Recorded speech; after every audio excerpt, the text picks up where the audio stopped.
de bons résultats. Ok. Merci de nous avoir un peu égrené. Je reviens un peu en arrière. Vous avez dit que vous travaillez, que vous étiez bien rémunéré. Ouais. Et je voudrais que vous reveniez un peu sur ce côté-là, parce que c'est très important pour une personne qui est vraiment salariée, qui gagne son pain, et voilà, du coup, fait marche arrière pour venir travailler et puis faire cette pratique. Vraiment, bon. Oui, je C'est étonnant, travaille. c'est étonnant. Donc, je voudrais que vous reveniez un peu là-dessus. Parce que Oui, je reviens là-dessus, mais je voulais dire à la population que si je fais cette vidéo, c'est parce que mon objectif premier, c'est aider tous ceux qui sont dans le besoin, sans vouloir peut-être attendre forcément quelque chose en retour. C'est pour vous dire, quelqu'un qui quitte son domaine professionnel, qui se met à la disposition de son prochain, c'est que vraiment, c'est un sacrifice énorme que cette personne a fait. C'est un sacrifice énorme. Sinon, je suis allée à l'école, j'ai eu tous mes examens, tous mes diplômes, jusqu'au niveau master. J'ai fréquenté dans une très grande école qui est reconnue, qui est connue de tout le monde. Donc, je me permets de donner tous ces détails parce que ce que je dis est réel. J'ai même travaillé dans une grande entreprise aussi depuis plusieurs années.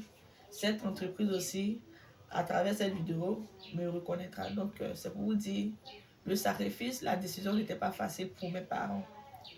Mais mes parents ont assisté à tout ce que je vivais, tout ce que je subissais de ces esprits qui voulaient vraiment que je me mette à la disposition de mon prochain. Mais la chance pour moi est qu'au moins, j'ai pu avoir un certain niveau d'études très élevé. J'ai eu quand même la chance de travailler. Donc, je me suis dit qu'il est grand temps de laisser tout et puis apporter mon aide à mon prochain. ok, merci bien pour l'éclairage. Si vous avez peut-être autre proposition à nous faire, donc on est parti à la situation géographique et beaucoup de Je différents voulais contacts. signifier aussi, si vous me le permettez, il y a eu des cas de folie que j'ai pu quand même soigner avec tous les témoignages, mais il est difficile pour moi de donner certains noms parce que c'est un domaine confidentiel. C'est comme tu vas à l'hôpital, la maladie que tu as, c'est entre toi et ton médecin. Mais ceux qui veulent essayer, ceux qui veulent voir si vraiment ce que M. Miracle dit est réel ou pas, qu'ils n'hésitent pas à venir vers moi. Sinon, que ce soit la folie, que ce soit le cancer d'utérus, que ce soit le problème d'enfantement, que ce soit le problème d'avancement, les footballeurs, vraiment toutes sortes de problèmes qui ont été soumis, vraiment eu des solutions. D'accord. Et comment est-ce que vous faites la consultation? À combien vous faites la consultation et puis à quel coût? La consultation, puisque j'ai plusieurs groupes d'esprits derrière moi, il y a des esprits musulmans, des esprits guerriers. Et je tiens à rassurer la population que je ne fais pas du fétichisme. Voilà. Je ne critique pas ceux qui ont fait. Mais moi, particulièrement, je ne fais pas ça. Je suis issue d'une famille musulmane. Mon père est musulman, El Hadj. Ma maman est musulmane, El Hadj. Notre aîné aussi, il est El Hadj. Donc, moi aussi, je suis musulman. Mais je ne critique pas ceux qui le font. Mais je vous dis que je consulte avec des courriers qui m'ont été donnés par ma doyenne au niveau des esprits féminins.